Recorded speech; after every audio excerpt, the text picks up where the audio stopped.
Cameroon in Photojournalist Association के वफद all Sukkur small traders and cottage industries के बानी अगवान हाजी हारून मेमण ऐं ॿियनि उहिदेदारनि सां सदर कज़ाफ़ी शाह जी अगवानी में मुलाक़ात कई, जंहिंमें जनरल सेक्रेटरी बिलावल भट्टी, नायब सदर इशफाक खोसो, खाज़न नईम गोरी, हसनैन, अदनान शेख, इमरान शेख, आसिफ ऐवान ऐं ॿिया शामिल हुआ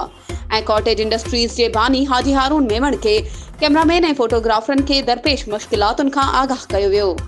उन मौके ते स्मॉल ट्रेडर्स जो ख़ासि मददगार जुनैद शेख, कॉटेज इंडस्ट्रीज सदर जावेद मलिक, मिनारा मार्केट जे general secretary Shahryar Rajput, Victoria market clock tower जे सदर ताहिर कुंभार ऐं ॿिया शरीक हुआ। All Sukkur small traders and cottage industries जे बानी हाजी हारून वफ़द खे पंहिंजे मुकमल सहकार जो यकीन ॾियारींदे चयो त मीडिया वर्कर समाज जी बहितरी लाइ ॾींहुं राति कमु करे रहिया आहिनि। मीडिया वर्करनि जा मसला असांजा मसला आहिनि, जिन खे हल कराइण जी भरपूर कोशिशूं कयूं वेंदियूं।